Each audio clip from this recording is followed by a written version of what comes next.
Shalom saudara yang dikasihi Tuhan, mari kita tunduk kepala kita berdoa.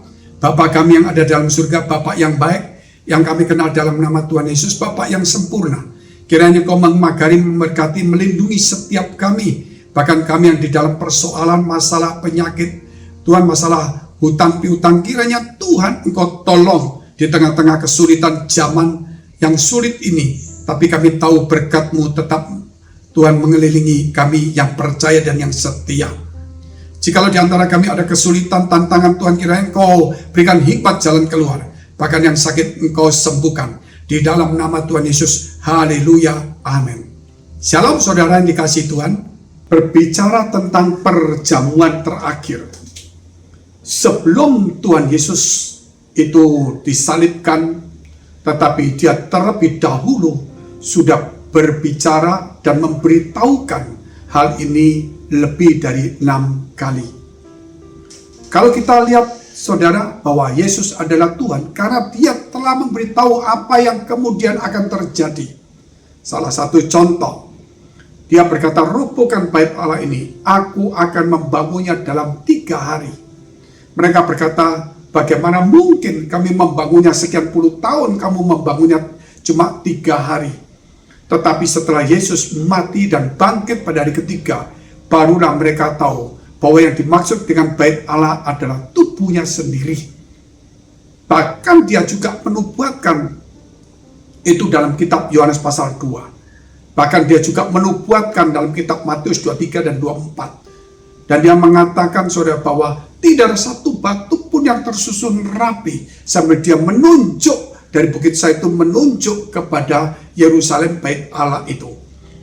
Dia berkata tidak satu pun batu akan tersusun rapi, semuanya akan diruntuhkan. Kemudian 37 tahun kemudian setelah Yesus naik ke surga, Romawi meruntuhkan itu melalui Jenderal Titus. Dan kita melihat saudara di dalam kitab Matius 26 ayat yang kedua. Kata Yesus, "Kamu tahu bahwa 2 hari lagi akan dirayakan Paskah, maka anak manusia akan diserahkan untuk disalibkan." Jadi Yesus sudah mengatakan terlebih dahulu. Tujuannya Dia datang di dunia ini memang untuk menerima, yaitu upah dosa demi penyelamatan, pengampunan dosa manusia.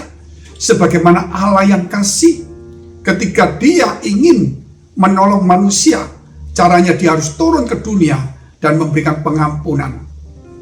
Kalau kita lihat kemudian Matius 26 ayat ke-21, "Dan ketika mereka sedang makan, Ia berkata, 'Aku berkata kepadamu, sesungguhnya seorang di antara kamu akan menyerahkan Aku.'" Dia tahu bahwa Dia akan diserahkan. Bukan hanya mati dan bangkit, Yesus tahu. Siapa yang menyerahkan, siapa yang berkhianat pun Dia tahu. Kalau kita mundur lagi ke ayat ke-12, "Sebab dengan mencurahkan minyak itu ke tubuhku, Ia membuat suatu persiapan untuk penguburanku." Yaitu ketika Yesus ada di kota Betania, Dia tinggal di rumah seorang Simon Kusta, di mana kemudian seorang perempuan membawa puri-puri minyak narwastu yang mahal, mencurahkan minyak itu ke kepala Yesus. Dan murid-murid berkata, "Mengapa memboroskan uang begitu banyak? Bukankah itu dijual bisa untuk orang miskin?" Tetapi Yesus katakan, "Sebab dengan mencurahkan minyak itu ke tubuhku, Ia membuat satu persiapan untuk penguburanku." Jadi Yesus sudah tahu sebelum kejadian. Dia tahu Dia harus mati di kayu salib. Dan Dia harus bangkit pada hari ketiga. Inilah satu kebenaran. Jikalau kita hanya percaya Yesus, tapi tidak percaya mati demi dosa manusia, dan kita tidak percaya Dia bangkit naik ke surga, dan akan datang menjemput kita dan menghakimi seluruh umat manusia, saudara, maka kita juga tidak diselamatkan walaupun percaya Yesus. Tetapi kalau tidak percaya Yesus mati bagi dosa kita. Kenapa? Kalau kita tidak percaya Yesus mati bagi dosa kita, berarti kita hanya mempercayai Yesus sebagai seorang nabi atau seorang yang berkuasa saja. Tidak upaya seperti nabi-nabi. Karena nabi pun tidak bisa mengampuni dosa. Musa pun saudara, dia berdosa, tidak bisa juga dia untuk menyelesaikan dosanya. Bahkan dia harus tinggal di padang gurun, hanya boleh melihat tanah kanan dari gunung Nebo karena dia telah berdosa. Hanya Yesus Kristus itulah yang tidak berdosa Dan itulah saudara yang mengangkut dosa manusia. Kalau kita melihat kitab Matius pasal 26 ayat 31 dan 34, maka berkatalah Yesus kepada mereka, malam ini kamu semua akan terguncang imanmu karena aku. Sebab ada tertulis, aku akan membunuh gembala dan kawanan domba itu akan tercerai-berai.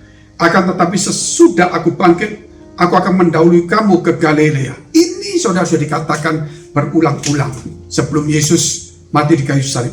Bahkan kalau kita lihat terus, Petrus menjawabnya, biarpun mereka semua terguncang imannya karena engkau, aku sekali-sekali tidak. Maka Yesus berkata kepadanya, aku berkata kepadamu, sesungguhnya malam ini sebelum ayam berkokok, engkau telah menyangkal aku 3 kali. Sebelum ayam berkokok, Petrus sudah menyangkal 3 kali. Jadi bukan ayam berkokok 3 kali baru Petrus menyangkal, bukan. Sebelum ayam berkokok, Petrus telah menyangkal 3 kali. Dan itu terjadi ketika Yesus dibawa ke rumah imam besar. Dia melihat Petrus itu di situ. Seorang tanya, bukankah ini salah satu murid? Tidak, dan sebagainya. 3 kali, setelah dia menyangkal 3 kali, baru dia kemudian mendengar ayam berkokok. Siapakah Yesus itu, saudara? Kalau dia bukan Tuhan datang di dunia ini untuk menebus dosa kita.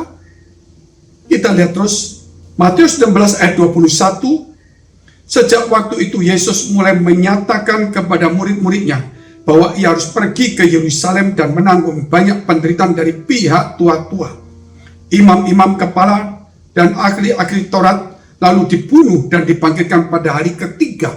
Yesus sudah menyampaikan itu. Matius 12 ayat 39-40. Tetapi jawabnya kepada mereka, angkatan yang jahat dan tidak setia ini menuntut suatu tanda. Tetapi kepada mereka tidak akan diberikan tanda selain tanda Nabi Yunus, sebab seperti Yunus tinggal di dalam perut ikan 3 hari 3 malam, demikian juga anak manusia akan tinggal di dalam rahim bumi 3 hari 3 malam. Inilah saudara, jangan lagi ragu-ragu, karena iblis akan membuat berita macam-macam supaya iman kita tidak kepada Yesus, ataupun tidak beriman kepada Yesus yang mati demi dosa manusia, yang tidak mengimani Yesus sebagai Tuhan dan Juru Selamat, hanya nanti memutarbalikkan. Mungkin iblis mengizinkan saja, saudara, kita hanya percaya Yesus mungkin sebagai manusia atau sebagai nabi saja. Sebab itu firman Tuhan berkata, jikalau kita tidak percaya Yesus itu mati dan bangkit menjadi Tuhan dalam hidup kita, maka kita tidak diselamatkan. Ketika Pentakosta terjadi dan murid-murid itu mulai berbahasa-bahasa lain, apa yang terjadi membuat banyak orang dibaptis pada hari itu juga. Bahkan dikatakan ribuan. Kenapa saudara? Karena Petrus berkata bahwa Yesus yang kau salibkan itu dan mati, dan dia bangkit pada hari ketiga menjadi Tuhan. Nah kemudianlah semua orang memberikan dirinya dibaptis. Sebab itu jikalau kita mengaku dengan mulut kita, saudara, dan percaya di dalam hati kita bahwa Yesus itu mati demi dosa kita dan bangkit menjadi Tuhan, kita akan diselamatkan. Haleluya. Mari kita tunduk kepala, kita berdoa. Bapa kami yang dalam surga, Bapa yang baik, yang sempurna, yang kami kenal dalam nama Yesus. Kami berdoa Tuhan untuk firman-Mu, bagi mereka yang dalam pergumulan, yaitu masalah ekonomi, keluarga, karir, studi, jodoh, maupun keuangan, apapun persoalan mereka. Kiranya Tuhan, Engkau tolong mereka. Mari dekapkan kedua tangan-Mu di dadamu. Jika Engkau dalam pergumulan tentang hal-hal ini, dan Kau yang sakit, tumpangkan tangan-Mu bagian sakit. Demi nama Yesus jadilah sembuh. Di dalam nama Yesus jadilah pulih, jadilah kuat, dan diberkati Tuhan dan dipulihkan. Di dalam nama Yesus terimalah ini dengan iman. Haleluya. Amin. Jikalau saudara masih membutuhkan pelayanan doa dan konseling, silakan hubungi nomor tertera. Tuhan Yesus memberkati.